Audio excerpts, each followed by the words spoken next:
Hello everyone, welcome to our channel. ఈరోజు కథ గుణశేఖర్ గారిది ఒక గవర్నమెంట్ ఉద్యోగం. ఆయన టౌన్లో ఉద్యోగానికి వెళ్ళొస్తూ ఉండేవాడు. అమ్మా నాన్నలకి ఒక్కగానొక్క కొడుకు గుణశేఖర్ గారు. వాళ్ళకి పెద్ద పెంకుటిల్లు ఉండేది. అయితే కొడుక్కి పెళ్లి చేద్దామనే దాంతో గుణశేఖర్ తల్లిదండ్రులు 4 అంతస్తుల ఇల్లు కట్టించారు గుణశేఖర్ గారికి. చుట్టూ బోలెడంత జాగా ఉంది. ఆ తర్వాత వాళ్ళకి పొలాలు, స్థిరచరాస్తులు, ఆస్తిపాస్తులకి ఏ లోటు లేని కుటుంబం. గుణశేఖర్ తల్లి రాబోయే కోడలి కోసమని బోలెడంత బంగారం చేయించి పెట్టానయ్యా అని చెప్తూ ఉండేది కొడుకుతో.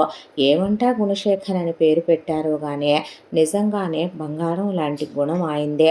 ఒక చెడు అలవాటు ఉండదు, ఒక తప్పుడు మాట నోట్లో నుంచి రాదు. అంత ఉత్తముడైన కొడుకు గుణశేఖర్ గారు.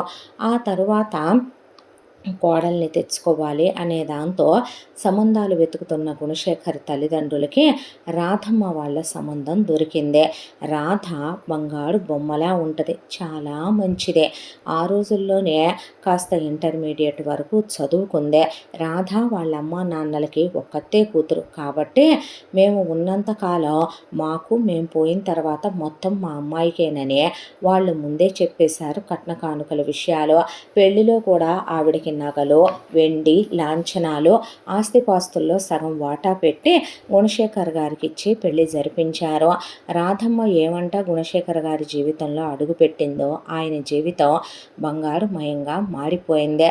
రాధమ్మ చాలా మంచిదే. ఇంట్లో వంటవాళ్ళు ఉంటారు, జీతగాళ్ళు ఉంటారు, పనివాళ్ళు ఉంటారు, పాడి ఉంటుంది. గుణశేఖర్ గారి నాన్నగారు ఇప్పటికీ ఆయనే వ్యవసాయం చేస్తూ ఉంటారు. గుణశేఖర్ గారి అమ్మగారు ఇంటి పెత్తనం అంతా కోడలు రాగానే కోడలు చేతిలో పెట్టి ఆవిడ పై ఎత్తున అజమాయిషి చూసుకుంటూ ఉండేదే. ఇంత దాంట్లో రాధమ్మ చాలా చురుకైన మనిషి. పొద్దున్నే లేవటం, గబగబా స్నానాలవి కానిచ్చి పూజ పునస్కారం అయిపోయిన తర్వాత వంటమ్మాయికి ఏం వంటలు వండాలో, అత్తగారు మామగారికి కాస్త బీపీలు షుగర్లు ఉన్నాయి కాబట్టి ఉప్పు కారం మసాలాలు లేకుండా తక్కువగా ఉండేలా వాళ్ళకి వేరే వంటలు, భర్తకి రుచికరమైన తిండి ఇష్టం ఆయనకి తగిన విధంగా ఆవిడ ఎవరికి కావలసినవి వాళ్ళకి వండమని పురమాయించే పని వాళ్లతో ఇంటి పనంతా చేయిస్తూ అలా బొడ్లో వెండి తాళాలు గుత్తి పెట్టుకుని ఒకవైపున వెళ్ళి పాడి దగ్గర గేదెల్ని, ఆవుల్ని, గొర్రెల్ని, మేకల్ని పనివాళ్ళు ఎలా చూస్తున్నారా అని ఒక కన్నట్టు వేసి వచ్చి ఇల్లంతా కళకళలాడేలా ముగ్గులు పెట్టించి ఎప్పటికప్పుడు కట్టెన్లు మార్పిస్తూ ఎప్పటికప్పుడు ఇల్లు డస్టింగ్ చేయిస్తూ వచ్చిపోయే చుట్టాలని కన్న తల్లిలా కల్పవల్లిలా ఆదరిస్తూ అత్తామామలకి సొంత కూతురులాగా టైంకి ట్యాబ్లెట్లు ఇవ్వటం, హాస్పిటల్కి తీసుకెళ్ళటం, భర్తని ఎంతో మురిపెంగా చూసుకోవటం, ఆయనకి దగ్గరే ఉండి టిఫిన్ పెట్టడం, ఆఫీస్కి వెళ్ళేటప్పుడు బొట్టు పెట్టడం, ఆయనకి క్యారియర్ పంపించడం, ఆఫీసు నుంచి వచ్చేసరికి చక్కగా ముస్తాబాయి ఆయనకు ఎదురు వెళ్ళటం, చక్కగా సినిమాలకు వెళ్ళటం, ట్రిప్పులకు వెళ్ళటం, సంతోషంగా వీళ్ళ జీవితం ఆనందంగా గడిచిపోతూ ఆవిడ చేతి మీదుగానే అత్తామామలు కాలం చేయాలని కోరుకునేంత మంచి కోడలు రాధమ్మ. ఆ తర్వాత గుణశేఖర్ గారు రాధమ్మ అన్యోన్యమైన దంపతులనే అందరూ కొనియాడేవాళ్ళు. వీళ్ళ అన్యోన్య దాంపత్యానికి వీళ్ళకి 4 పిల్లలు పుట్టారు. ముందు వరుసగా 3 కొడుకులు, తరువాత ఒక కూతురు పుట్టుకొచ్చారు.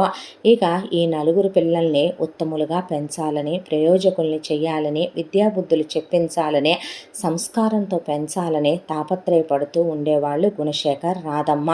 ఇక పెద్ద మనవడికి 10 ఏళ్ల వయసు వచ్చేపాటికి గుణశేఖర్ గారి తండ్రి, రాధమ్మ గారి తల్లి. ఆ తర్వాత రెండో అబ్బాయికి 10 ఏళ్ళు వచ్చేసరికి గుణశేఖర్ గారి తల్లిదండ్రులు ఇద్దరు, రాధమ్మ తల్లిదండ్రులు ఇద్దరు వాళ్ళకు దూరమై కాలం చేసేశారు. ఆ తరువాత పిల్లలే ప్రపంచం అనుకొని బ్రతికే దంపతులు వీళ్ళు. కాలచక్ర ప్రవాహంలో రోజులు గడిచిపోతూ పిల్లలు పెరిగి పెద్దవాళ్ళయ్యారు. కొడుకులు 3 కూడా వాళ్ళకి నచ్చిన చదువులు చదువుకుంటామని, కెరియర్లో వాళ్ళు సెటిల్ అయ్యేంత వరకు డిస్టర్బ్ చేయొద్దని, అసలు పెళ్లి విషయాల గురించి మేము ఇప్పుడే ఆలోచించట్లేదని అమ్మా నాన్నలకి తేల్చి చెప్పేసి చాలా పెద్ద పెద్ద యూనివర్సిటీల్లో డబ్బులున్నాయి కాబట్టి లక్షలకు లక్షలే పోసి వాళ్ళు చదువుల మీద, కెరియర్ల మీద అని తలా ఒక ఊరెళ్ళి హాస్టళ్లలో జాయిన్ అయ్యి పెద్ద పెద్ద యూనివర్సిటీల్లో చదువుకుంటూ చదువులు సాగిస్తూ ఉన్నారు.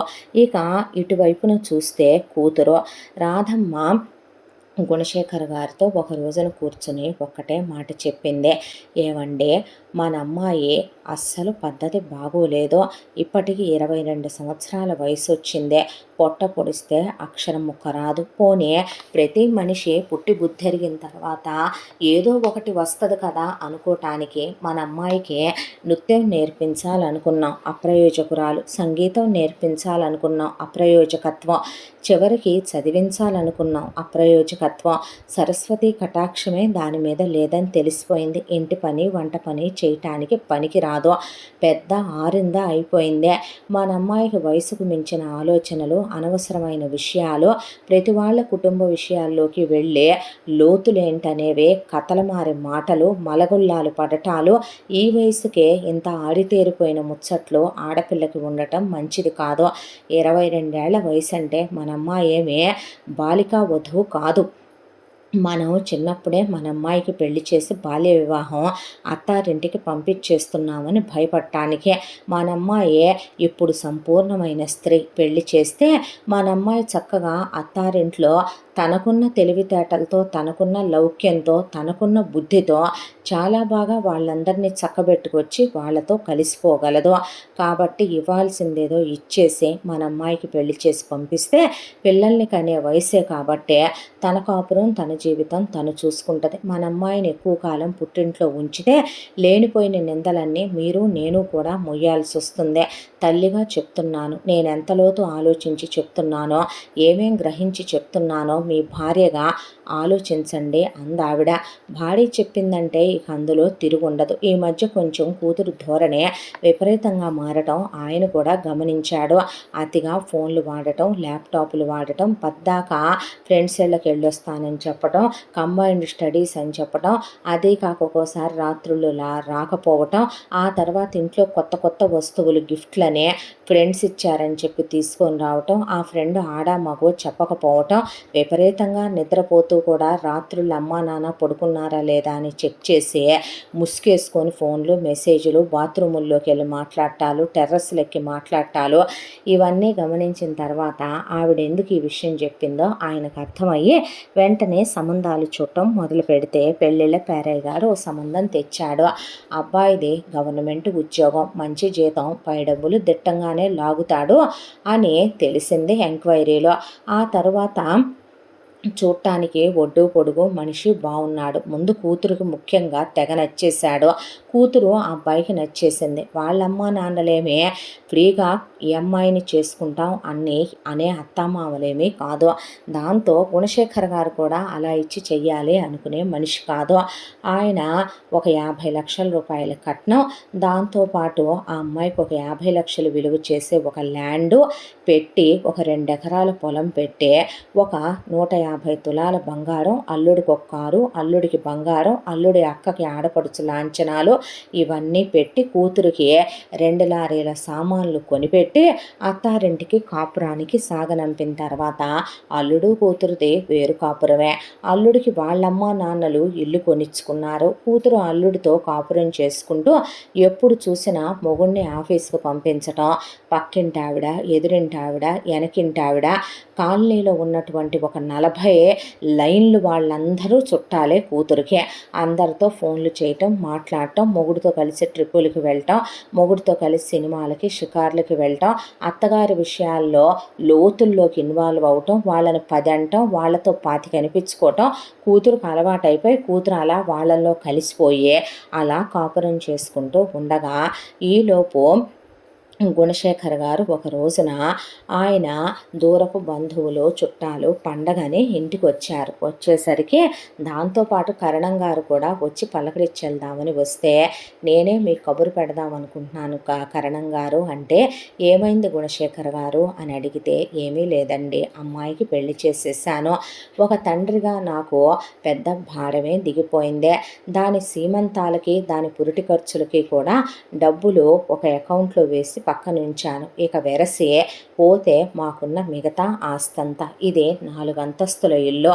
నాకుంది 3 కొడుకులు. ఇంట్లో నేను కూతురికి వాటా పెట్టాలనుకోవట్లేదు. కాబట్టి 3 అంతస్తులు 3 కొడుకులకనే, ఆ తర్వాత పై అంతస్తు నా భార్యకనే, దాంతోపాటు మాకున్న పొలం యావదాస్తే బ్యాంకులో ఉన్న క్యాషు బంగారం 4 వాటాలు వేసేసి మీరు డాక్యుమెంట్స్ ప్రిపేర్ చేయండి అంటే, ఎందుకండి ఇప్పుడు అవన్నీ అంది రాధమ్మ.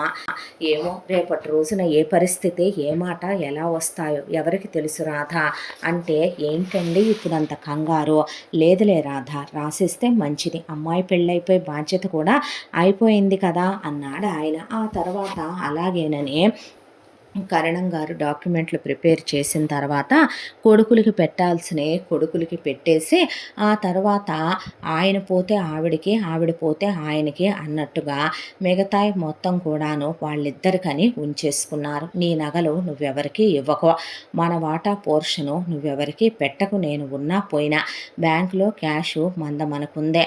అది కాక నాకేదన్నా అయితే ఎల్ఐసి వస్తుంది, నా ఉద్యోగం మీద డబ్బులు వస్తాయి, నా పెన్షన్ నీకు వస్తుంది, నువ్వు టెన్షన్ పడకని చెప్తే, ఏమిటండి ఈ పిచ్చప్పగింతలో అందావిడ.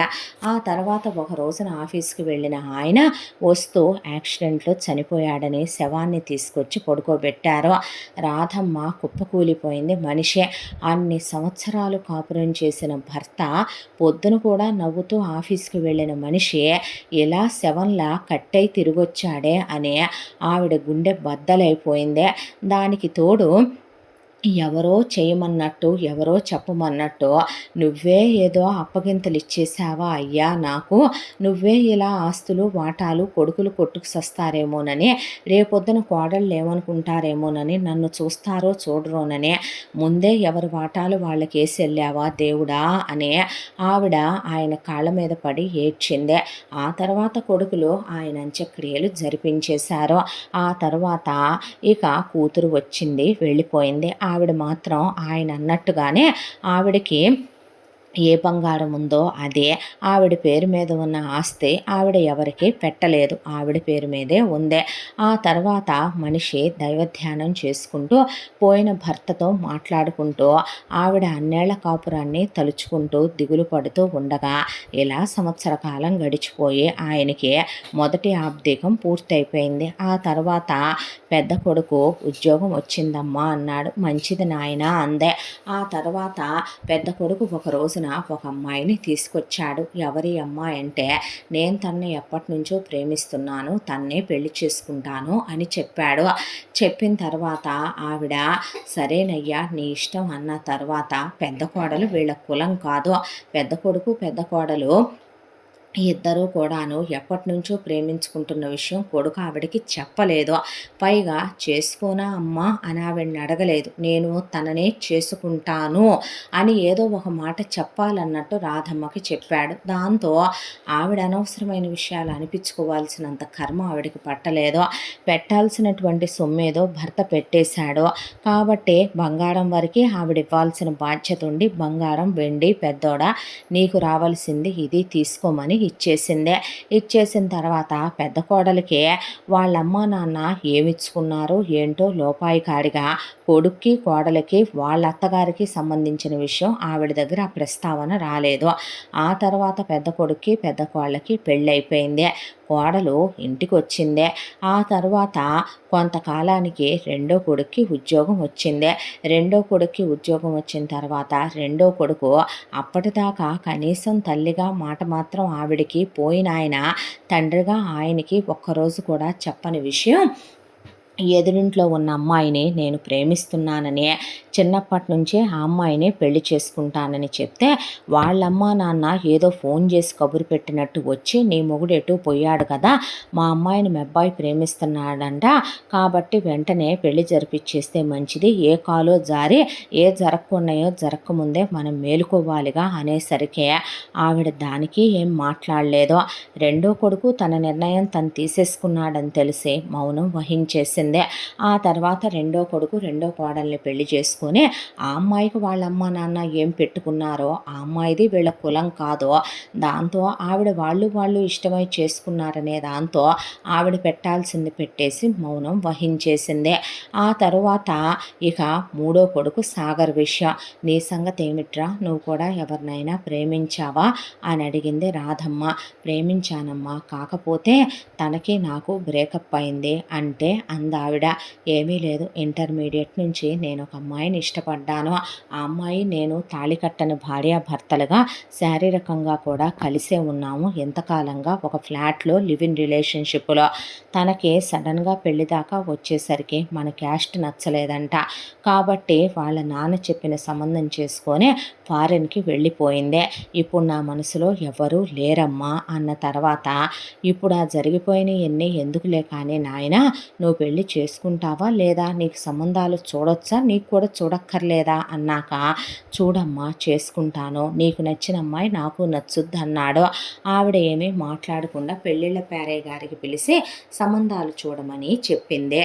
చెప్పేసరికి ఆయన, ఏమ్మా కట్నాలు తెచ్చే అమ్మాయి కావాలా అని అడిగితే, చాచా సంస్కారం ఉన్న పిల్ల కావాలి, విలువలు తెలిసిన పిల్ల కావాలి, మంచితనం ఉన్న పిల్ల కావాలి, అహంకారి గర్వపోతూ వద్దండి, ఇంట్లో ఇద్దరున్నారు, ఆ రెండు భర్తీ చేస్తున్నారు అంటే ఆయన ఏం మాట్లాడలేదు. ఆవిడ పెద్ద కోడలు గురించి రెండో కోడలు గురించి అందని పూజారి గారికి అర్థమైంది.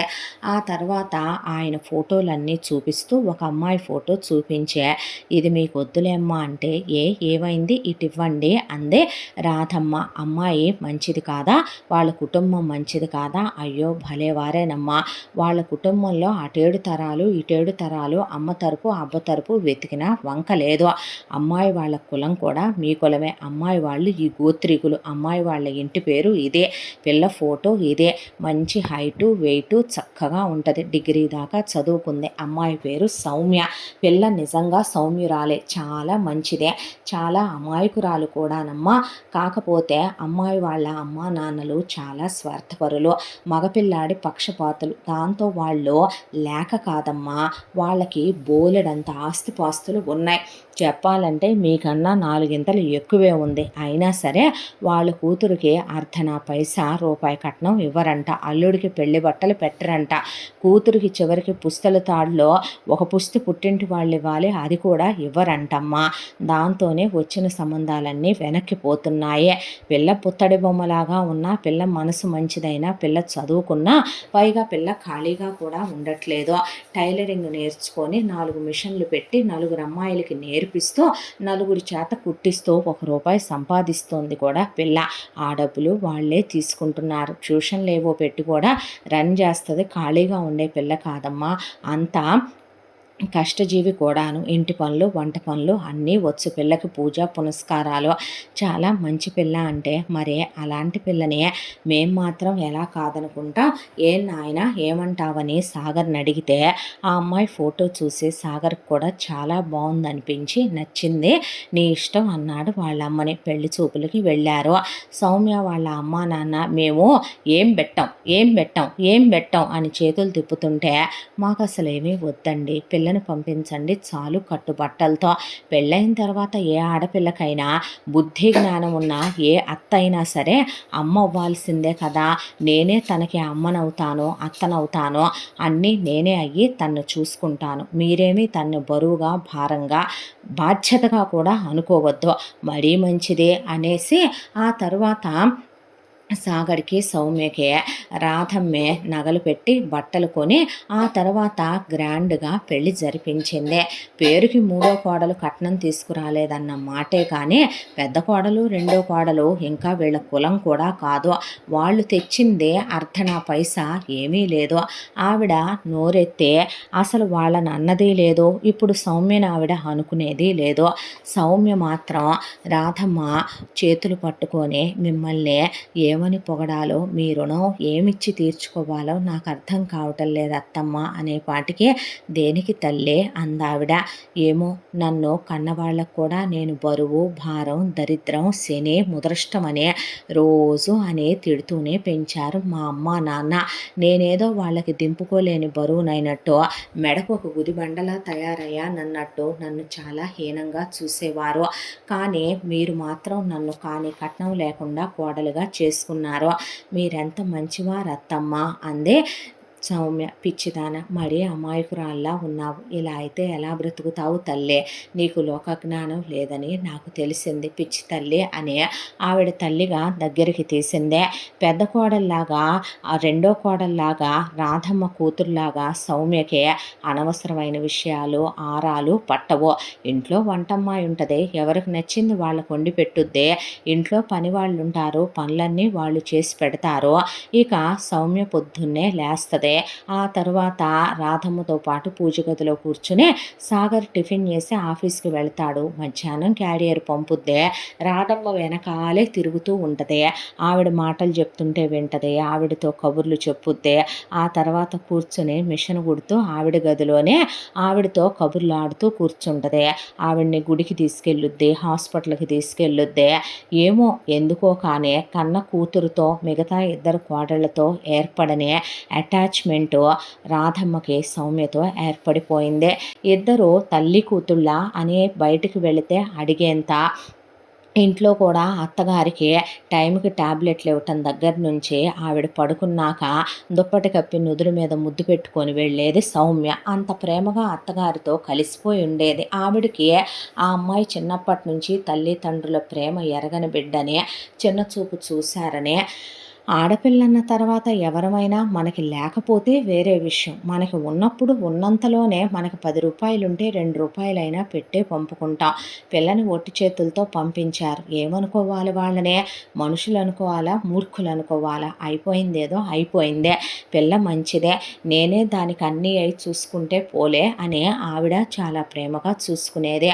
అంతా దాంట్లో సాగర్కి సౌమ్యకి మధ్య ఓవర్ అటాచ్మెంట్లు, ఓవర్ లవ్వులు, అలా అని ఓవర్ క్లోజ్నెస్లు ఉండవు. సాగర్ పొద్దున్నే లేస్తాడు, జాగింగ్కి వెళ్ళొస్తాడు, జిమ్కి వెళ్ళొస్తాడు, రాగానే గ్రీన్ టీ తాగుతాడు, ఫ్రెష్ అయ్యి వస్తాడు, దేవుడికి దండం పెట్టుకుంటాడు, భార్యతో కలిసి టిఫిన్ చేస్తాడు, ఆఫీస్కి వెళ్ళొస్తాడు.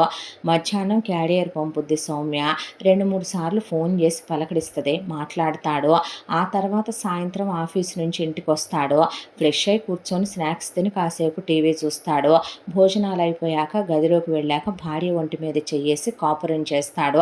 ఒక ఫార్మాలిటీ హస్బెండ్ ఎలా ఉంటాడో అలా ఉంటాడు తప్ప ఆ అమ్మాయిని బయటికి తీసుకెళ్ళటమో, గిఫ్ట్లు కొనుక్కురావటమో, అమ్మాయిని సర్ప్రైజులు చేయటమో, ఆ అమ్మాయి మీద ప్రేమను చూపించటమో, ఓ మూర మల్లెపూలు తేవటమో, ఓ చీర కొనుక్కురావటమో, ఓ సినిమాకి వెళ్దాం రమ్మంటమో ఇలాంటివేవి ఉండవు. హనీమూన్కి కూడా పోరి పోరి పోరి రాధమ్మ తీసుకెళ్ళమంటే అప్పుడు తీసుకెళ్ళాడు ఒక 15 రోజులు. అంతా దాంట్లో ఆవిడొక్కటే అనుకునేదే, ప్రేమ ఒకళ్ళదే. ఆ తర్వాత వాళ్ళు చీకొట్టి వెళ్ళిపోయినా శారీరక అవసరాల కోసం, ప్రపంచం కోసం, సమాజం కోసం పెళ్ళి అని ఒక ఆడదాన్ని చేసుకొని వస్తాడు మగాడు. ప్రతిరోజు వాడికి ఆడదాని పొందు కావాలి, ఆడది వండి పెట్టే తిండి కావాలి. ఆడది ప్రతిదీ పట్టించుకొని వాళ్ళకి అన్ని మర్యాదలు, గౌరవాలు ఇచ్చి వాళ్ళకి ఒక పని మనిషిలా కావలసినవన్నీ చూసుకోవాలి. అంతా దాంట్లో ఆడదానికి ఏం కావాలని ఏ మగాడు అర్థం చేసుకోడేంటో అనుకునేది ఆవిడ. మెల్లగా వీడే మారతాళ్లే అని అనుకుంటూ ఉండగా ఇలా సాగర్కి సౌమ్యకి పెళ్ళయ్యి 7-8 నెలలైంది. ఆ తర్వాత అప్పుడే పిల్లలొద్దు, 2 ఏళ్ల దాకా కనాలనుకోలేదనుకున్నామని సాగర్ రాధమ్మతో అన్నాడు. మీ ఇష్టమయ్యా అనేసింది ఆవిడ. ఈలోపు ఎంతకాలంలో పెద్ద కొడుక్కిద్దరు, రెండో కొడుక్కిద్దరు, కూతురికిద్దరు పుట్టటాలైపోయి వాళ్ళ పిల్లల్ని వాళ్ళు కేర్ టేకర్లను పెట్టి పెంచుకోవటాలు కూడా జరిగిపోతున్నాయి. ఒకవైపున వాళ్ళు కనని రోజున ఆవిడ ఎందుకు కనలేదని అడగలేదు, కంటన్నామన్న రోజున ఎందుకు కంటన్నారని మాట్లాడలేదు. సీమంతాలు అన్నారు, ఆవిడ చేయాల్సినవి చేసింది. చేసింది, పెట్టాల్సిన నగలు పెట్టింది, కన్నా ఉన్నారు. నానమ్మగా ఆవిడ బాధ్యతలు నెరవేర్చింది. అమ్మమ్మగా కూతుర్ని సీమంతాలు జరిపించింది, పురుటికి తీసుకొచ్చింది, తొలి పురుడు పోసింది. ఎటూ భర్త డబ్బులు పక్కనేసి ఉంచాడు కాబట్టి పుట్టిన పిల్లలకి ఆవిడ ఇవ్వాల్సిన ఏదో అమ్మమ్మగా ఇచ్చి పంపించేసింది. ఆవిడ బాధ్యతలు ఆవిడ నెరవేర్చింది. ఒక రోజున సాగర్ టిప్ టాప్గా రెడీ అయ్యి వెళుతుంటే ఈ సమయంలో ఎక్కడికి రా, బయట వాతావరణం కూడా అంత బాలేదని రాధమ్మ అంటే, ఈరోజు డిసెంబర్ 31 అమ్మా, 31 పార్టీకి వెళుతున్నాను అని చెప్తే, ఎందుకురా పెళ్ళైన తర్వాత ఈ పార్టీలు తాగుళ్ళు ఇవన్నీ ఇప్పుడు అవసరం అంటావా, ఈ చిందులేయటాలు ఇవన్నీ, పైగా బయట వాతావరణం కూడా అంత బాగలేదు, ఎందుకంటావో, వద్దయ్యా అంటే, చాలే ఊరుకోమ్మా, నా ఫ్రెండ్స్ నన్ను ఏమనుకుంటారో, నేను ఎంత పెద్ద యూనివర్సిటీల్లో కాలేజీల్లో చదువుకొని ఎంత పెద్ద ఆఫీస్లో ఉద్యోగం చేస్తున్నానో, ఇదంటే ఒట్టి దద్దమ్మ కాబట్టి, దద్దోజనం కాబట్టి, నువ్వు దీనికి సరిపోతావు కాబట్టి, దీనికి నువ్వు ఇది నీకు కంపెనీ ఉన్నారు కదా, దొందే ఇద్దరూ కలిసి న్యూ ఇయర్ సెలబ్రేట్ చేసుకోండి. అదేంట్రా, కొత్త సంవత్సరం పెళ్ళయ్యాక తొలిసారి వస్తోంది, నీ భార్యతో నువ్వుండవా, నువ్వు కేక్ కట్ చేసుకోవా అంటే, పెద్దన్న పెద్దొదిన ఎంజాయ్మెంట్కి వెళ్ళిపోయారు, రెండో అన్న రెండో వదిన వెళ్ళిపోయారు, అక్క బావ అసలు ట్రిప్లో ఎంజాయ్ చేస్తున్నారు, నాకెటు ఈ దద్దోజనంతో అవన్నీ కుదరవు, కాబట్టే నేను నా ఫ్రెండ్స్తో అయినా ఎంజాయ్ చేయటానికి వెళ్ళాలి పోమ్మా అనేసి ఆవిడ చెప్తున్నా వినకుండా సాగర్ రెడీ అయ్యి వెళ్ళిపోయాడు. ఆ తర్వాత అక్కడికి వెళ్ళి పబ్బుల్లో డ్యాన్స్లు వేసి పార్టీ చేసుకొని న్యూ ఇయర్ సెలబ్రేషన్లు అయిపోయి కేక్ కటింగ్లు అయిపోయి తిని తప్ప తాగి ఆ తర్వాత కారులో తిరిగి వస్తూ ఉండగా మనిషికి కళ్ళు ఒకవైపున బ్లర్ అయిపోతూ ఎదురుగా వస్తున్న లారీని చూసుకోకుండా రాంగ్ రూట్లో సాగరే వెళ్ళి లారీకి తనే గుద్దుకున్నాడు. దాంతో చాలా పెద్ద యాక్సిడెంట్ అయి స్పాట్లో చనిపోయాడు. హాస్పిటల్కి వెళ్ళేసరికి శవం మీద గుడ్డ కప్పేశారు డాక్టర్లు. సౌమ్య కుప్పకూలిపోయిందే. రాధమ్మ గుండెల మీద పడ్డ సమ్మిట పోట్లాగా ఆవిడ భర్త పోయి ఇప్పుడిప్పుడే కోలుకుంటున్న మనిషి ఆయన పోయాడనే బాధలో నుంచి ఆవిడ పూర్తిగా బయటికి రాలేదు ఇన్నేళ్లైనా. ఈలోపు మూడో కొడుకు చిన్న కొడుకు ఆఖరిసారి పుట్టాడు. ఎంతైనా ఏ తల్లికైనా చిన్న కొడుకు తనకి తలకొరివి పెడతాడు అనే దాంతో కూసింత ప్రేమ ఎక్కువే ఉంటుంది చిన్నోళ్ళు అందరికన్నా అనే దాంతో. మన పిల్లల ముందు మనం పోవాలనుకుంటుంది కానీ ఏ తల్లి అయినా మన పిల్లలు మన కళ్ళ ముందు పోయి మన కడుపు కాలిపోవాలని ఏ అమ్మ కోరుకోదు కదా. దాంతో ఆవిడ మనిషి మాట పలుకు లేకుండా బిగుసుకుపోయిందే. సౌమ్య దిక్కులు పెక్కటిల్లిపోయి బద్దలైపోయేలాగా అసలు పిచ్చిదానిలాగా పడి ఏడుస్తూనే ఉంది సాగర్ మీద. ఆ తర్వాత ఇంటికి తీసుకొచ్చి పెద్ద కొడుకు రెండో కొడుకు ఇక మిగతా వాళ్ళు అంత్యక్రియలు జరిపించేశారు చుట్టాలు బంధువులు సాగర్కి.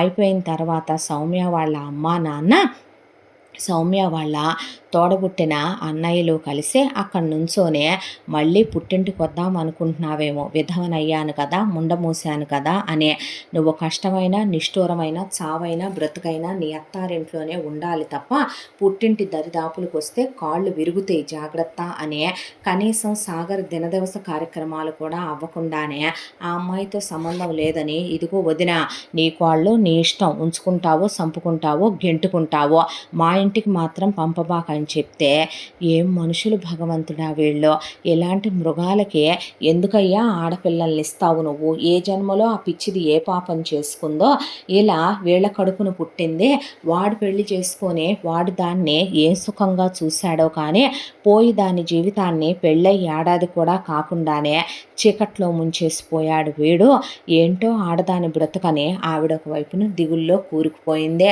ఆ తర్వాత ఆవిడ ఆరోగ్యం ఎంతైనా భర్త పోవటం కొడుకు పోవటం ఇంట్లో ఒకదాని తర్వాత ఒకటి 2 చావులు జరగటంతో తీసుకోలేని మనిషే.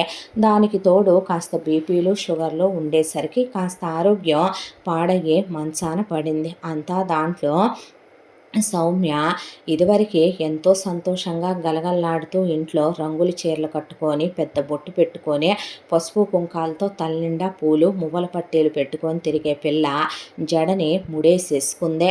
లైట్ రంగుల చీరలు కట్టి మొహాన బొట్టు తీసేసి నగలన్నీ తీసేసి చెవులకి ఏదో చిన్నయ్యే ఒక 1 గ్రామ్ చిన్న స్టడ్స్ పెట్టుకొని చేతులకి 2 ప్లాస్టిక్ గాజులు వేసుకొని అసలు మెళ్ళో ఏమీ వేసుకోవటం మానేసి పిచ్చిదానిలా తయారైపోయింది. కోడల్ని చూస్తే ఆవిడ కడుపు తరుక్కుపోయింది. ఒక మగాడు ఒక ఆడదాని జీవితంలోకి రాకముందు కూడా బొట్టు, పూలు, గాజులు, పసుపు, కుంకాలు అన్నీ ఉంటాయి. ఏ వేదంలో ఏ శాస్త్రంలోనూ ఆడదాన్ని ఇలా ఉండమని ఎవరూ ఎక్కడా చెప్పలేదు. కానీ ఆడపిల్లకి ఎన్ని ఆంక్షలో సమాజంలో. మెళ్ళో భర్త వస్తువు తెచ్చేది తాళి, కాళ్ళకి మెట్టెలు. నేనంటే నాకు ఇప్పుడు 50 ఏళ్ల వయసు దాటిపోయింది.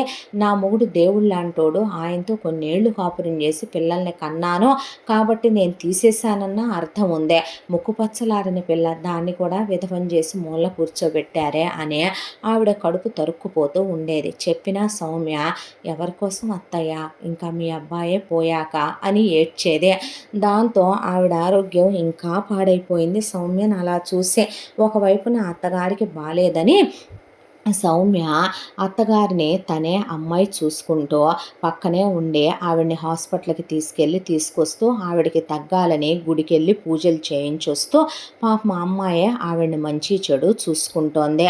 ఒక రోజున ఇలా ఉండగా రాధమ్మ కూతురు తల్లి మంచంలో పడిపోయింది అనేసరికి ఆవిడ ఒంటి మీద పలకసెర్లు, చంద్రహారం, ఒంటి మీద ఎలా లేదన్నా ఒక 150 తులాల బంగారం రోజు వేసుకునే ఉంటుంది రాధమ్మ. దాంతో ఆ మొత్తం కాజేసుకొని వెళ్ళొచ్చులే అనే దాంతో మొగుడిని వెంట పెట్టుకొని వచ్చింది. వచ్చేసరికి రాధమ్మ పెద్ద కొడుకు కోళ్ళు పిల్లల్ని తీసుకొని వాళ్ళ అత్తారింటికి, రెండో కొడుకు కోడలు, రెండో కొడుకు వాళ్ళ స్నేహితుడి పెళ్ళి అని చెప్పి వాళ్ళు వెళ్ళిపోయారు.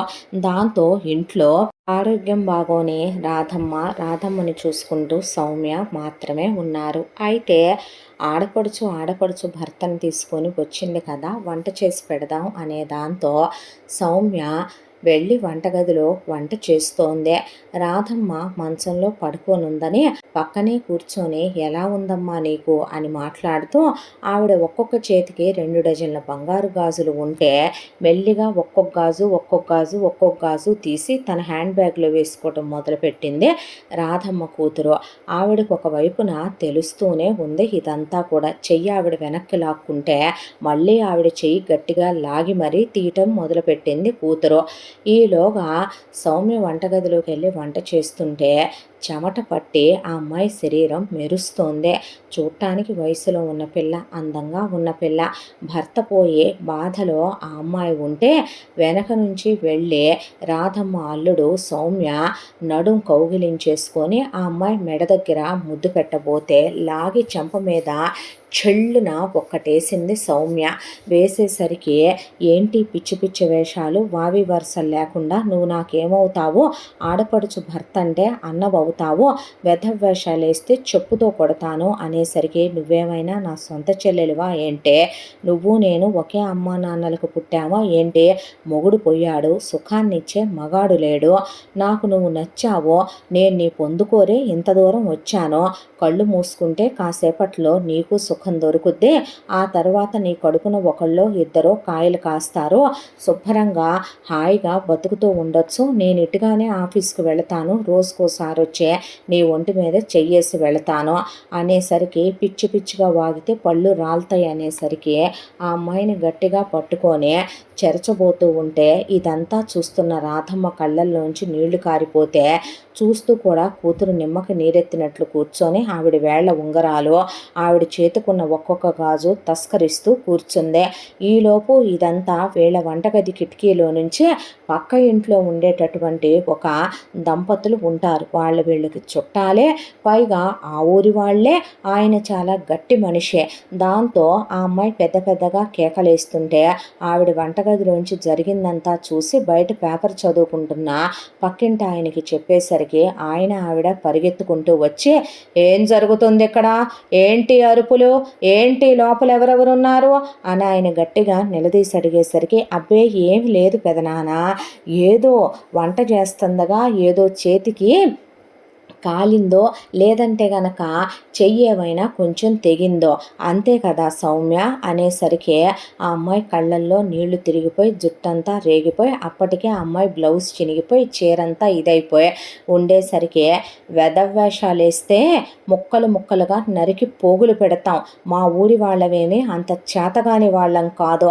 కాస్త నువ్వు నీ మొగుడు ఒళ్ళు దగ్గర పెట్టుకొని ఉంటే మంచిదే. ఆడపుటక పుట్టావు కదే, నీ జన్మకి కాస్తైనా సిగ్గుండొద్దు, ఈ వెధవకి బావి వరుసలుండొద్దు, ఛీ థూ అని వాళ్ళక్కడి నుంచి వెళ్ళిపోయారు. ఆ తర్వాత ఇప్పుడు నువ్వు అరవాలా, గొడవ చెయ్యాలా? ఏదో ఆయన రమ్మన్నాడనుకో, కాసేపు గదిలోకి వెళ్తే సాయంత్రం దాకా అయిపోద్దిగా, ఆయనకున్న బులపాటం తీరిపోద్దిగా, ఆయన సుఖమేదో ఆయన పొంది నిన్ను సుఖపెట్టడా ఏంటి అనేసరికి సౌమ్య కళ్ళల్లో నీళ్లు తిరిగిపోయి, రోజు ఇలాగే మీ ఆయన దగ్గరికి అమ్మాయిల్ని పంపుతున్నావా వదిన అని అడిగేసరికి తప్పేముంది, మగాడన్న తర్వాత బయట 100 మందితో తిరుగుతాడు, అలాగే నువ్వు చేస్తున్నావా అంటే ఎంత పొగరే నీకు అనేసరికి నోరు మూసుకొని ముందు బయటికి నడవకపోతే నేనేం చేస్తానో నాకే తెలియదు అంది సౌమ్య. దాంతో అప్పటికి అమ్మవి 1 డజన్ గాజులు లాగిందే. మళ్ళీ ఇది మంచంలో పడకపోద్దా, ఈలోపు మిగతాయన్నే కాజేయకపోతానా అని మొగుడిని తీసుకొని అక్కడి నుంచి వెళ్ళిపోయింది. ఆ తరువాత ఆ అమ్మాయి ఏడవని క్షణం లేదో. రాధమ్మ ఇక నేను ఇలా దిగులుగా ఉండకూడదని, మంచంలో పడుండకూడదని, పోయిన కొడుకేమైనా సరైన వెధవా వాడు, వద్దురా అంటే వాడు ఒకదాన్ని ప్రేమించిన, దాంతో కాల్జారిన, తప్పుడు పనులు చేసి వచ్చిన ఒక మంచి పిల్లని చూసి ఇచ్చి పెళ్లి చేస్తే న్యూ ఇయర్ పార్టీలకని వెళ్ళి కుక్క చావు చచ్చాడు. ఇప్పుడు వాడి గురించే తలుచుకుంటూ ఉంటే 100 ఏళ్ల భవిష్యత్తున్న కోడలి జీవితం నాశనం అయిపోయేలాగా ఉందని ఆవిడ డాక్టర్ గారినే, నేను ఎట్టి పరిస్థితుల్లో కోలుకోవాలి డాక్టర్ గారు, లేవాలి, నేను బలం పుంజుకోవాలి అని ముందు ఆవిడ దిగుల్ని పక్కన పెట్టేసి గుణశేఖర్ గారి ఫోటో దగ్గరికి వెళ్ళి, నువ్వైనా నాకు కల్లోకి వచ్చి ధైర్యం చెప్పయ్యా, నువ్వైనా నాకు 4 మంచి మాటలు చెప్పు అని ఆవిడ మెల్లగా కోలుకోవటం మొదలుపెట్టింది. ఈలోపు మూలిగే నక్క మీద తాటికాయ పడ్డట్టు రాధమ్మ ఎటు మూలన పడిపోయింది. సౌమ్యకి భర్త పోయాడు అనే దాంతో రాధమ్మ పెద్ద కోడలు ఇంటి పెత్తనం చేతిలోకి తీసేసుకుంది. వంట వాళ్ళను మాన్పించి వాళ్ళు వంట చేస్తే బాగోటం లేదు, నువ్వు చెయ్యని సౌమ్యకు వంట పనులు పురమాయించి ఒక్కొక్కళ్ళుగా పని వాళ్ళందరినీ తీసేసి 4 అంతస్తుల బిల్డింగులో పని మొత్తం ఆ అమ్మాయితో చేయించటం మొదలుపెట్టి ఆ అమ్మాయి మీద చేయి చేసుకోవటం మొదలుపెట్టింది. పైగా వాళ్ళ అమ్మా నాన్నల్ని తీసుకొచ్చి ఇంట్లో ఉంచటం, వాళ్ళ చెల్లెళ్ళని అన్నల్ని వాళ్ళ చుట్టాలని తెచ్చి ఇంట్లో పెట్టుకోవటం, ఇదంతా చూస్తూ కూడా పెద్ద కొడుకు నాకెందుకు అన్నట్టు చోద్యం చేస్తూ మెదలకుండా ఉండటం గమనించిన రాధమ్మకి, వీడికి ఆ అమ్మాయి తమ్ముడి భార్య, తమ్ముడు పోయాడు, ఆ అమ్మాయికి నేను ఒక అన్నలాగా ఉండి ఒక దారి చూపించాలి అనే బుద్ధి లేదు, వీడికి ఆ అమ్మాయి జీవితం నాశనం అయిపోతోంది, పతనం అయిపోతోంది, మనం అండగా ఉండాలి, నా చెల్లెలు మొగుడు ఇలా తప్పుగా ప్రవర్తించాడు, ఆ అమ్మాయి జీవితం గురించి ఏదో ఒక నిర్ణయం తీసుకుందామని, తండ్రి తర్వాత పెద్ద కొడుకు తండ్రి లాంటి వాడంటే తమ్ముడి భార్య తన కూతురు చెల్లెల్లాంటిదని వీడు పట్టించుకునే రకం కాదని రాధమ్మకు అర్థమైపోయింది. ఇంతా దాంట్లో రెండో వాడితో అయినా చెబుదాం ఇదంతా, వాడన్న కోడలు మంచి చెళ్ళు కాస్త పట్టించుకుంటాడేమో అని రాధమ్మ వెళ్ళబోతూ పడగ్గదిలో నుంచి వినిపించిన రెండో కొడుకు మాటలు విని ఆవిడ కాలు కిటికీ దగ్గరే ఆగిపోయింది. ఇంత రెండో కొడుకు మాట్లాడే దాంట్లో సారాంశం ఏంటంటే, రెండో కోడల చేత తను చక్కగా తల ఒత్తించుకుంటూ రెండో కోడలు ఒళ్ళో పడుకొని, ఎటు తమ్ముడు పోయాడు, తమ్ముడు వాటా ఆస్తి మొత్తం తమ్ముడు పెళ్ళానికి పోయింది, ఈ అమ్మాయిని కూడా ఎలాగోలా పెద్ద వదిన ఇలా చాకిరీ చేయిస్తే ఇంట్లో నుంచే ఉండలేక వెళ్ళిపోద్ది, లేదా ఒక మంచి రోజు చూసి మనమే గెంటేస్తే తమ్ముడి వాటా ఆస్తి మొత్తం మనకే వస్తుంది, రేపో మాపో అమ్మ ఇటు తమ్ముడు పోయాడని నాన్న పోయాడని దిగులేసుకుంది, పైకి పోద్ది, అమ్మ వాటా కూడా వస్తుంది, అప్పుడు అన్నయ్యకి నాకు ఇంకో వాటాలు ఎక్స్ట్రాలు వస్తాయి, నేను ఏం ఆలోచించినా నీకోసం పిల్లల కోసమే ఆలోచిస్తాను బంగారం అని రెండో కొడుకు అన్న మాటలు విన్న రాధమ్మ గుండె ముక్కలైపోయింది. దాంతో వీళ్ళందరూ స్వార్థపరులని, చుట్టాలు బంధువులు అందరూ వీళ్ళ వైపే మాట్లాడుతున్నారని, వీళ్ళ పుట్టింటి వాళ్ళు వీళ్ళకి అండగా తోడుండి ఈ దుర్మార్గ కార్యాలు చేయటానికి వీళ్ళకి సహకారం అందిస్తున్నారని కనుక్కుంది రాధమ్మ. దాంతో ఆవిడకి ముందు 1 నెల రోజుల్లో పూర్తిగా నయమై కోలుకున్న తరువాత ఒక రోజున సౌమ్యను పిలిచింది. అమ్మా, అంటే చెప్పండి అత్తయ్య, గుడికి వెళ్దాం పదా అని గుడికి తీసుకెళ్తే అక్కడ రాధమ్మ పెదనాన్న కొడుకు, రాధమ్మకి అన్నయ్య వరసయ్య ఆయన వచ్చి ఉన్నాడు. రాధమ్మ వెళుతూ తీసుకెళ్లిన డాక్యుమెంట్లు ఆయనకిచ్చే వెంటనే అమ్మేసే ప్రయత్నం చేయి అన్నయ్య అని చెప్పింది. అలాగేనమ్మా అని ఆయన వెళ్ళిపోతే, ఏంటత్తమ్మా ఇదంతా అంటే, నీ భర్త పోయిన తరువాత నిన్ను పని మనిషిని చేసి ఈసడించుకుంటోంది నీ పెద్ద తోడికోడలో. నీ రెండో బావ ఉన్న ఆస్తి మొత్తం చుట్టబెడదాం అనుకుంటున్నాడు. నీ ఆడపడుచు మొగుడు నిన్నే చెరుద్దాం అనుకున్నాడు. నీ ఆడపడుచు ఎంత దొరికితే అంత దోచుకెళదాం అనుకుంటోందే. మీ మామయ్య నేను చాలా ఉత్తములవమ్మ. మా కడుపున ఇలాంటి దుర్మార్గులు ఎలా పుట్టారో మాకు అర్థం కావటం లేదు.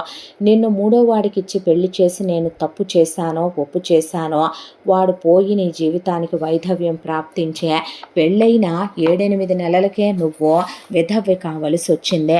నీకు నేను తోడుగా అండగా ఉంటాను. మనం ఇక్కడి నుంచి వెళ్ళిపోదాం. అందుకే ఆస్తంతా మూడో కంటికి తెలియకుండా అమ్మేయమని మా అన్నయ్యని పిలిపించి డాక్యుమెంట్స్ ఇచ్చానమ్మా అని చెప్పింది ఆవిడ. అత్తయ్య అంటే, లేదమ్మా నేను వాళ్ళతో ఉండాలనుకోవటం లేదు అని చెప్పిన తర్వాత, మీ ఇష్టం అంది సౌమ్య.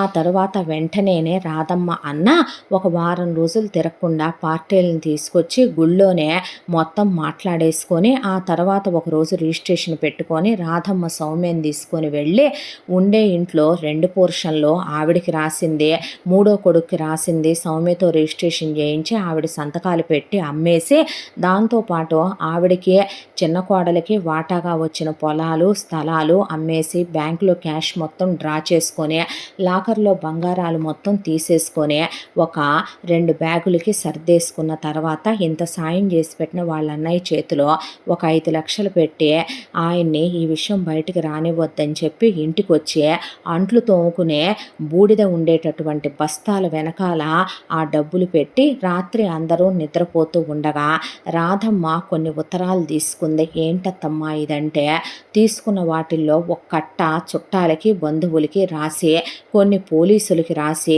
కొన్ని కూతురికి కొడుకులకి రాసి, అవన్నీ అక్కడ పెట్టి మిగతాయి పోస్టు డబ్బాలో వేసి ఆ అమ్మాయిని తీసుకొని ఆ చీకట్లో కలిసిపోయింది రాధమ్మ.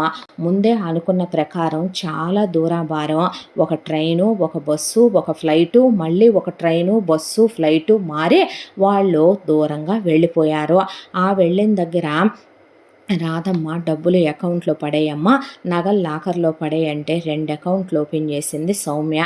ఒక దాంట్లో ఫిక్స్డ్ డిపాజిట్ అమౌంట్ ప్రతి నెల వడ్డీ వచ్చేలా వేసి, ఒక దాంట్లో కొంత అమౌంట్ పెట్టి ఒక ఇల్లు చూసుకొని 2 అంతస్తుల ఇల్లు, ఆ ఇల్లు కొనుక్కున్నారు. కొనుక్కొని ఒక అంతస్తులో వీళ్ళుంటూ మరొక అంతస్తులో ఒక 10 మంది ఆడవాళ్ళని మగ్గాల్ని పెట్టి సౌమ్యకు ఒక కాలక్షేపం ఉంటుందనే దాంతో ఒక చిన్న బొటిక్ లాగా పెట్టించింది రాధమ్మ.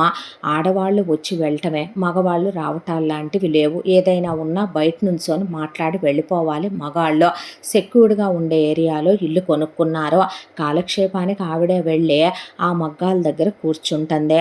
ఇక వీళ్ళిటు వచ్చేసిన తర్వాత తెల్లారి రాధమ్మ రాసిన ఉత్తరాలు చూసి నిర్ఘాంతపోయారు పెద్ద కొడుకు కోళ్ళు, రెండో కొడుకు కోడళ్ళు. ఏమే మీరు కోడళ్ళ కొరివి కట్టెలా? ఆ రోజుల్లో ఛాయాదేవి సూర్యకాంతం ఉండేవాళ్ళని సినిమాల్లో చూసి చెప్పుకునేవాళ్ళు జనాలు. కానీ నరరూప రాక్షసులు మీరు, స్వార్థపరులు మీరు. కులం కాని వాటిని నేను కోడళ్ళగా తెచ్చుకున్నా ఒక్క రోజున మీరు కట్నాలు తేపోయినా ఒక్క మాట అన్నది లేదు. తోడి కోడలు బాధలో ఉంది, భర్త పోయి ఉంది, వైధవ్యంలో ఉంది అనే జాలి దయ లేకుండా నీ చేతులు కాళ్ళు విరిగిపోను, అది నీకన్నా చిన్నదని తెలిసి దాంతో పాచి పనులు చేయిస్తావంటే అమ్మ నాన్న పట్టించుకోరు, దిక్కు మొక్కు లేని పిల్ల అని దాని పేరు మీద ఉన్న ఆస్తంతా కాజేద్దాం అనుకుంటారా నీచుల్లారా? తల్లి పోతే తల్లి వాట ఎప్పుడొచ్చుద్దా అని ఎదురు చూస్తారా పాపిష్టి వెధవల్లారా? ఏమే దుర్మార్గురారా? నువ్వు బాగుపడతావా? నాశనం అయిపోతావే. నువ్వు పుట్టగతులు లేకుండా పోతావో. వావి వరసలు లేకుండా నీ మొగుడు నీ తమ్ముడి భార్య మీద చెయ్యేసి చెరచబోతే తల్లి ఒంటి మీద బంగారం లాక్కుంటూ కూర్చున్నావంటే నువ్వు బాగుపడతావా? దేవుడు అనేవాడుంటే ఏ తల్లి ఏ బిడ్డల్ని శపించకూడదేమో, మీరు సర్వనాశనం అయిపోవాలని శపిస్తున్నాను నేను అనే చుట్టాలు చుట్టాలు బంధువులకి నా భర్త ఉండగా నా వాకిలి ముందుకు వచ్చి మాట్లాడాలంటేనే భయంతో గడగడలాడిపోయిన మీకు ఈ రోజున పాపాన్ని సపోర్ట్ చేస్తూ తప్పుని ఎంకరేజ్ చేస్తూ మాట్లాడిన మీరు ఏం బాగుపడతారని మీరు మమ్మల్ని వెతికినా మా గురించి మీరు మళ్ళీ వెతకాలని ప్రయత్నించినా నేను పోలీసులకు కూడా ఉత్తరం రాసే వెళుతున్నానని పోలీస్ స్టేషన్ కూడా ఒక ఉత్తరం వెళ్ళి వీళ్ళు మమ్మల్ని ఇలా చేశారు, అందుకే వెళుతున్నాం, మా కోసం వెతకొద్దు, మాకేమన్నా అయితే మాకు ప్రాణహాని వీళ్ళ వల్లే ఉందని వియ్యంకులు వియ్యపురాళ్ల మీద కొడుకులు కోడళ్ల మీద కొంతమంది బంధువులు చుట్టాల మీద కూడా రాసి వెళ్ళింది రాధమ్మ. పోలీసులు వచ్చి వీళ్ళకి గడ్డి పెట్టి వెళ్ళి వాళ్ళ జోలికి వెళ్తే మర్యాదగా ఉండదని వార్నింగ్ ఇచ్చే పైన 2 పోర్షన్లు కొనుక్కున్న వాళ్ళు వచ్చి వాళ్ళ పోర్షన్లు ఆక్రమించేసుకున్నారు. ఇల్లు అమ్మేసిందా మా అమ్మ అని అడిగితే మొత్తం ఆస్తంతా అమ్మేసుకునే వెళ్ళారు వాళ్ళనే పాటికి ఎంత దెబ్బ కొట్టిందో చూడు. ఇక్కడ ఉండంగానే ఏదో ఒకటి అత్తాకోడళ్ళిద్దరికీ పోసేసి ఉంటే దరిద్రం పోయేవాళ్ళు అన్న తర్వాత మరే నాకు కూడా ఎంతో కొంత ఇచ్చేవాళ్ళు కదరా అన్నయ్య అంది రాధమ్మ కూతురు. అయిపోయిందిగా పోనీ అన్న తర్వాత వీళ్ళ జీవితం ఇలా సాగిపోతూ ఉండగా రాధమ్మ సౌమ్యను అలా ఉంచాలనుకోలేదు.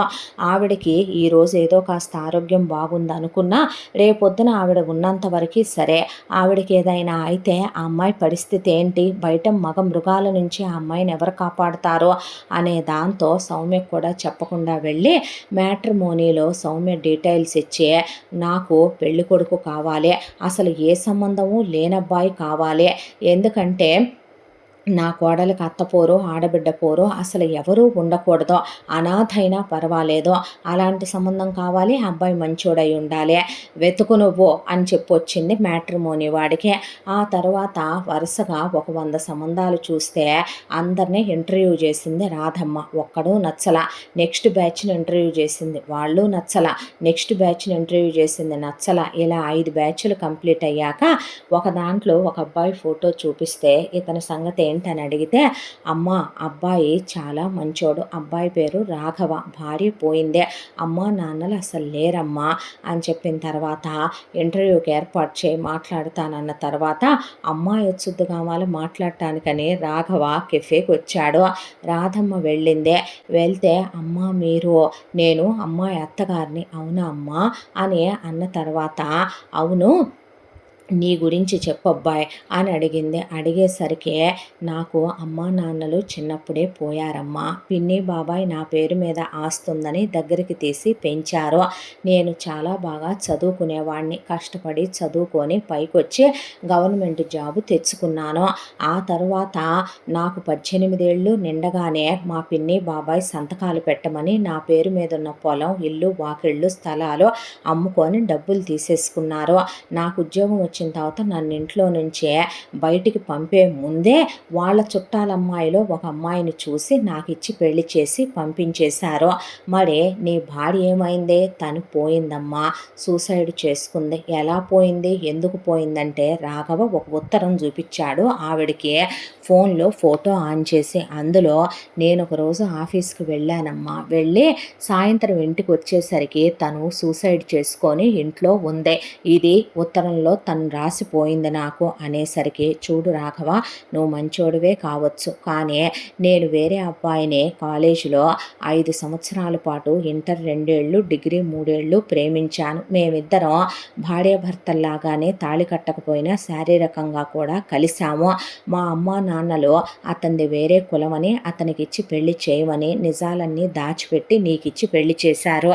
నువ్వు మంచోడివే కావచ్చు, నన్ను అర్థం చేసుకునేవాడివే కావచ్చు, నువ్వు సంపాదనా పరుడివి గవర్నమెంట్ ఉద్యోగస్తుడివే కావచ్చు, అత్తపోరు ఆడపడుచు పోరు లేకపోవచ్చు, కానీ అతన్ని మర్చిపోయి నేను నీతో ఉండలేకపోయాను. నువ్వు రోజు చేయేస్తున్నా నీలో అతన్నే చూసుకుంటూ కాపురం చేయలేకపోయాను. ఇదే విషయం అతనికి చెప్పి అతనితో వచ్చేస్తానని అడిగాను. నేను ముట్టుకున్న నిన్ను నీ మొగుడు ముట్టుకోవచ్చేమో, కానీ నీ మొగుడు ముట్టుకున్న తర్వాత నిన్ను నేను తాకను అనేశాడు. దాంతో నేను నీతో ఉండలేక అతన్ని విడిచి బ్రతకలేక సూసైడ్ చేసుకొని పోతున్నానందమ్మా అనేసరికి పిదపకాలం పిదప బుద్ధులు అనుకుంది రాధమ్మ. ఆ తరువాత ఇక రాఘవ ఆవిడకి నచ్చాడు. అయినా ఒక 6 నెలలు రాఘవతో ఫోన్లు మాట్లాడుతూ రాధమ్మ ట్రావెల్ చేసింది రాఘవతో. రాఘవ కరెక్ట్ అనిపించాడు ఆవిడకి. ఆ తర్వాత కోడలితో ఇలా పెళ్లి సంబంధం చూశాను, చేసుకోమంటే వద్దత్తమ్మా, ఆ రోజు అందరూ నన్ను మోసం చేసి గెంటేస్తే నువ్వన్నా ఉన్నావు, రేపొద్దున ఇంకొక అత్త ఇంకో మామ, ఆ వచ్చే మొగుడు ఎలాంటోడు వస్తాడో, నా బ్రతుకు నీతో బాగానే ఉందగా ఇలా అనేపాటికి ఆవిడ చెయ్యెత్తిందే. నీకేమైనా పిచ్చి పట్టిందా, తిక్క పట్టిందా? ఈ అమాయకత్వం, ఈ చాతకంతనంతోనే నిన్న ఆ రోజు పెద్దోడి పెళ్ళాం పని మనిషిని చేసింది, రెండో వాడు ఆస్తి మొత్తం రాయించుకుందాం అనుకున్నాడు, ఆడపడుచు మొగుడు చెరచపోయాడు, ఆడపడుచు నిన్ను కొట్టడానికి మీదకొచ్చిందే, నేను బ్రతుకుతుందే నీకోసం, నేను ఎంతకాలం ఉంటాననుకుంటున్నావు, ఊరు పొమ్మంటుంది, కాడు రమ్మంటుందే, ఎప్పుడు మీ మామయ్య దగ్గరికి వెళ్ళిపోతానో తెలీదు, ఆ తర్వాత నీకెవరు తోడుంటారు, నీ జీవితానికి ఎవరు అండగా ఉంటారు? నీ అత్తగా కాదు అమ్మగా చెప్తున్నాను. జరిగిపోయిన గతం, వాడితో నువ్వు కాపురం చేసింది నిండా 7 నెలలు కూడా లేదు, 7 అడుగులు వేసినందుకు. దాన్నే తలుచుకుంటూ ఉంటానంటే నేను ఒప్పుకోను, నేను చెప్పిన మాట నువ్వు వినాల్సిందే అనేసరికి సౌమ్యకేమీ మాట్లాడలేదు. తర్వాత రాఘవకి సౌమ్యకి ఆవిడే రిజిస్టర్ మ్యారేజ్ చేయించి గుళ్ళో తాళి కట్టించి వెళ్ళి నీ భర్తతో నువ్వు కాపురం చేసుకో అంటే రాఘవ రాధమ్మ చేతులు పట్టుకొని, నాకు అమ్మ నాన్న లేరమ్మా, నిన్నమ్మా అని పిలవచ్చా, నీతోనే ఉంటాను నేను సౌమ్యతో కలిసి ఇక్కడ, నేనే నా ఉద్యోగం ఈ ఊరికి ట్రాన్స్ఫర్ పెట్టించుకుంటానమ్మా అని రాఘవే ఇక్కడికి వచ్చాడు. రాఘవ నిజంగా ఆ రఘురాములు లాంటి మంచివాడు. సౌమ్యని చాలా ప్రేమగా రాధమ్మని సొంత తల్లిలా చూసుకుంటూ తర్వాత సౌమ్యకి 2 పిల్లలు పుట్టారు. ఇలా వీళ్ళు సుఖంగా సంతోషంగా ఉంటూ అమ్మలాంటి అత్తగారు అండరాగా తోడుగా ఉండగా ఒక అమాయకురాలైన సౌమ్యలాంటి కోడలి జీవితం బంగారుమయంగా మారిందే. ఆ రఘురాముడు లాంటి వాడే వచ్చి చేయి పట్టుకొని జీవితాంతం ఏ బాధరబందీ లేని జీవితాన్నే ఒక కోడలికి బహుమానంగా ఇచ్చిందే అత్తగారు. ఇంతటితో ఈ కథ సమాప్తం. మళ్ళీ మరొక మంచి కథతో కలుసుకుందాం. తప్పకుండా మన ఛానల్ని లైక్ చేయండి, షేర్ చేయండి, సబ్స్క్రైబ్ చేయండి, బెల్ ఐకాన్ క్లిక్ చేసి ఆల్ అనే బటన్ని ప్రెస్ చేయడం మర్చిపోకండి. ఇంత మంచి కథను మనకు అందించిన కథా రచయిత్రి సాయి లలిత గారు. మరో మంచి కథతో తప్పకుండా మీ ముందుకు వస్తాను. Thank you so much.